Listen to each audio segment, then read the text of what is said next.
Hi hello ಎಲ್ರಿಗೂ ನಮಸ್ಕಾರ. ಅನುಗ್ರಹ 123 ಚಾನೆಲ್ಗೆ ಎಲ್ರಿಗೂ ಸ್ವಾಗತ. ಇವತ್ತು ಬೆಳಗ್ಗೆನೇ ತುಂಬಾ ಒಳ್ಳೆಯ ಒಂದು ವ್ಯೂನ ನೋಡ್ತಾ ಇದ್ದೆ. ಅದೇನಪ್ಪ ಅಂತ ಹೇಳಿದ್ರೆ ಸೂರ್ಯ ಉದಯಿಸೋದನ್ನು ನೋಡಿ ನನಗಂತೂ ಭಾಳನೇ ಖುಷಿ ಆಯಿತು.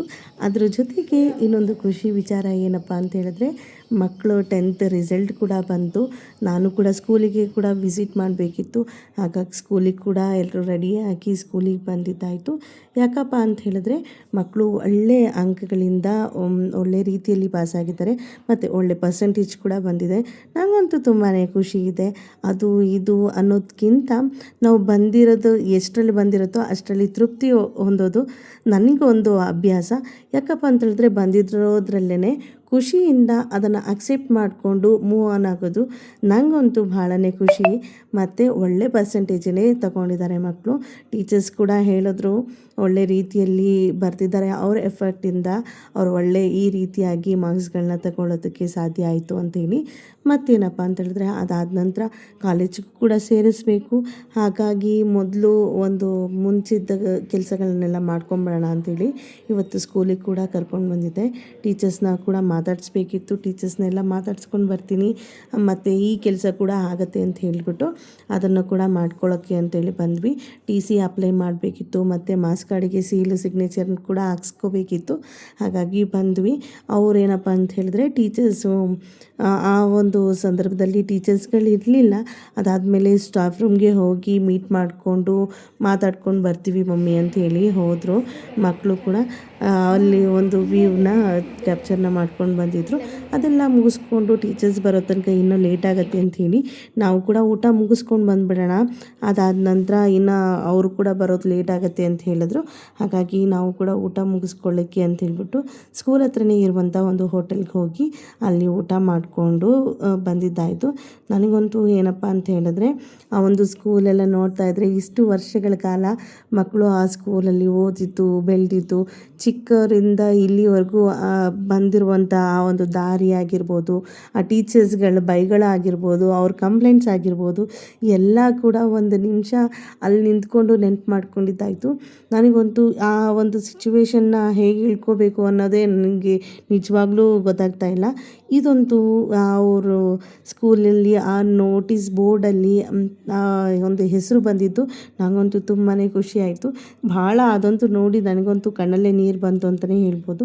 ಮತ್ತೇನಪ್ಪ ಅಂತ ಹೇಳಿದ್ರೆ ಆವತ್ತಿನ ದಿವಸನೇ ನನ್ನ ಮಗಳು ಬರ್ಡೇ ಕೂಡ ಇತ್ತು.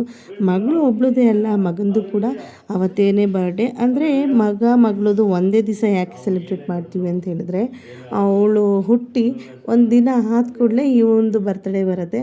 ಹಾಗಾಗಿ ಇಬ್ಬರದು ಸೇರಿ ಒಟ್ಟಿಗೆ ಒಂದೇ ದಿವಸ ಮಾಡೋಣ ಅಂತ ಹೇಳಿಬಿಟ್ಟು ಆ ಒಂದು ಡೇಟಿಗೆ 20ನೇ ತಾರೀಕಿಗೆ ನಾವು ಬರ್ತ್ಡೇನ ಸೆಲೆಬ್ರೇಟ್ ಮಾಡುವಂಥದ್ದು.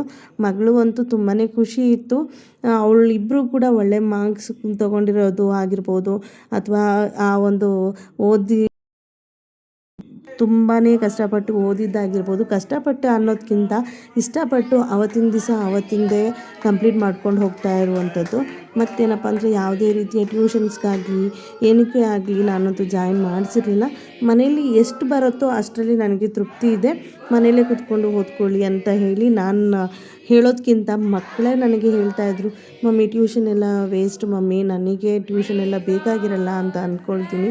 ಯಾಕಪ್ಪ ಅಂತ ಹೇಳಿದ್ರೆ ಅಲ್ಲಿ ಹೋಗಿ 2 hours ಒಂದು ಸಬ್ಜೆಕ್ಟ್ಗೆ ವೇಸ್ಟ್ ಮಾಡೋದಕ್ಕಿಂತ ಇಲ್ಲಿ ನಾನು 2 hours ನಾನು 2 ಸಬ್ಜೆಕ್ಟ್ ಕಂಪ್ಲೀಟ್ ಮಾಡ್ಕೋಬೋದು. ಹಾಗಾಗಿ ನಾನು ಟ್ಯೂಷನ್ಗೆಲ್ಲ ಹೋಗಲ್ಲ ಅಂತಲೂ ಕೂಡ ಹೇಳ್ತಾಯಿದ್ರು. ಅದಾದ ನಂತರ ಬರ್ಡೇ ಸೆಲೆಬ್ರೇಟ್ ಕೂಡ ಅವತ್ತೇ ಇದ್ದಿದ್ದರಿಂದ ನಮಗಂತೂ ಭಾಳನೇ ಖುಷಿ ಇತ್ತು. ಮತ್ತೇನಪ್ಪ ಅಂತ ಹೇಳಿದ್ರೆ ಎಲ್ರಿಗೂ ಸೇರಿಸಿ ಎಲ್ರಿಗೂ ಕರೆದು ಮಾಡಬೇಕು ಅಂತಲೇ ಅಂದ್ಕೊಂಡಿದ್ದಿದ್ದು. ಕಾರಣಾಂತರಗಳಿಂದ ಇಲ್ಲಿ ನಮ್ಮ ಅಕ್ಕ ತಂಗಿ ಎಲ್ಲಿ ಹತ್ರ ಇದ್ರಲ್ಲ ಅವ್ರನ್ನ ಮಾತ್ರ ಸೇರಿಸ್ಕೊಂಡು ಈ ಒಂದು ಬರ್ಡೇ ಪಾರ್ಟಿನ ಮುಗಿಸ್ಕೊಂಡಿದ್ದಾಯಿತು. ಅಲ್ಲಿ ಮತ್ತೇನಪ್ಪ ಅಂತ ಹೇಳಿದ್ರೆ ಬರ್ಡೇ ದಿವಸ ಮತ್ತು ನೆಕ್ಸ್ಟ್ ಮುಂದೆ ಓದಲಿಕ್ಕಾಗಿರ್ಬೋದು ಮತ್ತೊಂದಕ್ಕಾಗಿರ್ಬೋದು ಎಲ್ಲೆಲ್ಲಿ ಇರ್ತಾರೋ ಎಲ್ಲಿ ಹೋಗ್ತಾರೋ ಅನ್ನೋದು ಕೂಡ ನಮಗೆ ಗೊತ್ತಿರೋದಿಲ್ಲ ಅಲ್ವಾ. ಹಾಗಾಗಿ ಅವಳದು ಕೂಡ ಬರ್ಡೇನ ಸೆಲೆಬ್ರೇಟ್ ಈ ರೀತಿಯಾಗಿ ಮಾಡೋಣ ಅಂತ ಹೇಳ್ಬಿಟ್ಟು ಅಂದ್ಕೊಂಡು ಮಾಡಿದ್ದಾಯಿತು. ಸಿಂಪಲ್ಲಾಗಿಯೇ ಮಾಡ್ಕೊಂಡ್ವಿ. ಸಿಂಪಲ್ಲಾಗಿಯೇ ಪ್ರತಿ ವರ್ಷ ಕೂಡ ಮಕ್ಕಳಿಗೆ ಆ ಒಂದು ದಿವಸ ಅಂತ ಹೇಳಿದ್ರೆ ಅವರೊಂದು ಬರ್ತ್ಡೇ ದಿವಸ ಅಂತ ಹೇಳಿದ್ರೆ ಅವ್ರಿಗೊಂದು ಖುಷಿ ಅಲ್ವಾ. ಹಾಗಾಗಿ ಪ್ರತಿ ವರ್ಷ ಕೂಡ ನಾನೊಂದು ಸಣ್ಣ ಕೇಕ್ ಆದರೂ ತೊಗೊಂಡ್ಬಂದು ಕಟ್ ಮಾಡಿಸಿ ಆ ಒಂದು ಸಂಭ್ರಮನ, ಆ ಒಂದು ಎಂಜಾಯ್ಮೆಂಟ್ನ ನಾನು ಅವ್ರ ಮುಖಗಳಲ್ಲಿ ನೋಡೋದಕ್ಕೆ ತುಂಬಾ ಇಷ್ಟ ಆಗುತ್ತೆ. ನಾನು ಒಬ್ಬಳೇ ಅಂತಲ್ಲ, ಇವಾಗಲಿಂದಲ್ಲ ನಮ್ಮ ಯಜಮಾನ್ರುಗಳ ನನ್ನ ಹಸ್ಬೆಂಡ್ ಏನಿದ್ದಾರೆ ಅವರ ಅಪ್ಪ ಅಮ್ಮನೂ ಕೂಡ ಪ್ರತಿ ವರ್ಷ ಕೂಡ ಕೇಕ್ ಕಟಿಂಗ್ ಮಾಡಿಸುವಂಥದ್ದು ಇದ್ದೇ ಇರ್ತಿತ್ತು. ಹಾಗಾಗಿ ಅದೇ ಹಾಗೇ ಮುಂದುವರ್ಕೊಂಡು ಬಂದಿದೆ. ಕೆಲವೊಬ್ಬರು ಹೇಳ್ತಾರೆ ಇದೆಲ್ಲ ಬೇಕಾ, ಮಕ್ಕಳು ಬೆಳೀತಾ ಬೆಳೀತಾ ಇದೆಲ್ಲ ಸಂಭ್ರಮಗಳನ್ನ ಕಟ್ ಮಾಡಬೇಕು ಅಂತ ಹೇಳ್ತಾರೆ. ಆದರೂ ಕೂಡ ಈ ಒಂದು ಸಂಭ್ರಮನ ಬಿಟ್ಟು ನಾವು ಒಂದು ದಿವಸ ಮೆಮೊರೀಸ್ ಆಗಿ ಇಟ್ಕೊಳ್ಬೋದು. ಮತ್ತೇನಪ್ಪ ಅಂತ ಹೇಳಿದ್ರೆ, ಈ ಒಂದು ವಿಡಿಯೋ ನಾನು ಮತ್ತೆ ನೋಡಬೇಕಾದ್ರೆ ನನಗಾಗುವಂಥ ಖುಷಿ ನನಗೇ ಗೊತ್ತು. ಹಾಗಾಗಿ ಈ ಒಂದು ವಿಡಿಯೋನ ಮಾಡ್ಕೊಂಡಿರುವಂಥದ್ದು. ಮತ್ತು ಬರ್ಡೇ ಇಬ್ಬರದು ಒಟ್ಟಿಗೆ ಬರೋದ್ರಿಂದ ಇವಳ ಬರ್ಡೇ ಅಂತೂ ಯಾವಾಗಲೂ ಸ್ಪೆಷಲಾಗೇ ಇರುತ್ತೆ. ಯಾಕಂದರೆ ಅವತ್ತು ಜನರನ್ನೆಲ್ಲ ಇಬ್ಬರದು ಚಿಕ್ಕವನಲ್ಲ ನನ್ನ ಮಗ ಕೂಡ, ಅವನ ಬರ್ಡೇ ಇವಳ ಬರ್ಡೇ ಒಟ್ಟಿಗೆ ಸೇರಿ ಮಾಡೋದ್ರಿಂದ ಸ್ವಲ್ಪ ಗ್ರ್ಯಾಂಡಾಗಿಯೇ ಇರುತ್ತೆ. ಅಂದರೆ ಈ ವರ್ಷ ಮಾತ್ರ ನಾವು ಬೇಡ, ರಿಸಲ್ಟು ಇದೆ, ಇದು ಇದೆ, ಬೇಡ ಅಂತ ಹೇಳ್ಬಿಟ್ಟು ಅಂದ್ಕೊಂಡಿದ್ವಿ. ಆದರೂ ಕೂಡ ಮಕ್ಕಳು ಒಳ್ಳೆ ರಿಸಲ್ಟ್ ನನಗಂತೂ ತಂದು ಕೊಟ್ಟಿದ್ದಾರೆ. ನನಗಂತೂ ತೃಪ್ತಿ ಇದೆ. ಇದೇ ರೀತಿಯಲ್ಲಿ ಓದ್ಕೊಂಡು ಮುಂದೆ ಕೂಡ ಹೋದರೆ ತುಂಬಾ ಒಳ್ಳೆಯದು. ನೀವು ಕೂಡ ಹಾರೈಸಿ ಅವರು ಒಳ್ಳೆ ರೀತಿಯಲ್ಲಿ ಓದಿ ಒಂದು ಹಂತಕ್ಕೆ ಬಂದು ಒಳ್ಳೆ ಪೊಸಿಷನ್ ನಿಂತ್ಕೊಂಡು ಬರಲಿ ಅಂತ ಹೇಳಿ. ಮತ್ತೇನಪ್ಪ ಅಂತ ಹೇಳಿದ್ರೆ, ನನ್ನ ಮಗನೂ ಕೂಡ ಮಗಳು ಯಾವ ರೀತಿ ಬರ್ತ್ಡೇಗೆ ಮಾಡಿದ್ಲು ಅದೇ ರೀತಿ ನಾನು ಮಾಡ್ತೀನಿ ಅಂತ ಹೇಳ್ಬಿಟ್ಟು ಹೇಳ್ತಾ ಇದ್ದ. ಹಾಗಾಗಿ ಅವನು ಕೂಡ ಮಾಡ್ತಾ ಇದ್ದಾನೆ ಅದೇ ರೀತಿ.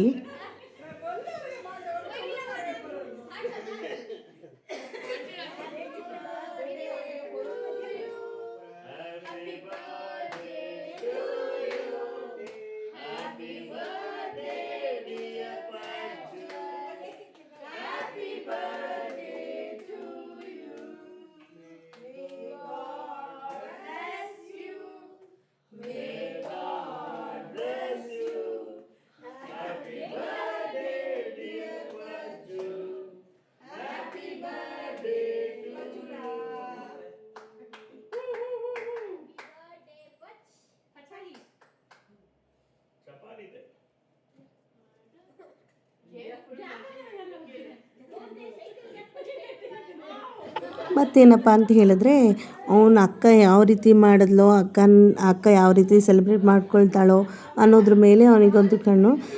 ಮತ್ತೇನಪ್ಪ ಅಂತ ಹೇಳಿದ್ರೆ, ಅಕ್ಕ ಇಟ್ಕೊಂಡ ರೀತಿಯಲ್ಲಿ ಕೇಕ್ನ ಇಟ್ಕೊಂಡು ನಾನು ಎಲ್ರಿಗೂ ಡಿಸ್ಟ್ರಿಬ್ಯೂಟ್ ಮಾಡ್ತೀನಿ, ತಿನ್ನಿಸ್ತೀನಿ ಅಂತಲೇ ಹೇಳ್ತಾ ಇದ್ದ. ಅಪ್ಪ ಕೇಕೆಲ್ಲ ಕೆಳಗಡೆ ಬಿದ್ದು ಅವಾಂತರ ಮಾಡೋದು ಬೇಡ, ನೀನು ಇಲ್ಲೇ ಅವರಾಗೆ ಬಂದುಬಿಟ್ಟು ನಿನಗೆ ಕೇಕ್ ತಿನ್ನಿಸೋದಾಗಿರ್ಬೋದು, ನೀನು ಅವ್ರಿಗೆ ತಿನ್ನಿಸೋದಾಗಿರ್ಬೋದು, ಅದನ್ನು ಮಾಡೋಣ ಅಂತ ಹೇಳ್ಬಿಟ್ಟು ನಾವು ಕೂಡ ಮಾಡಿರುವಂಥದ್ದು. ಎಲ್ಲರೂ ಕೂಡ ಕೇಕ್ ತಿನ್ನಿಸಿದ್ರು. ಮತ್ತು ಆ ಕೇಕ್ದು ಕಲರ್ ಏನು ಆರ್ಟಿಫಿಷಿಯಲ್ ಕಲರ್ ಇರುತ್ತಲ್ಲ, ಅದನ್ನು ನಾನು ಎಷ್ಟಾಗುತ್ತೋ ಅಷ್ಟು ಕ್ಲಿಯರ್ ಮಾಡಿಬಿಟ್ಟು ಕೇಕ್ನ ಕೊಡೋದಕ್ಕೆ ಪ್ರಯತ್ನ ಪಡ್ತೀನಿ.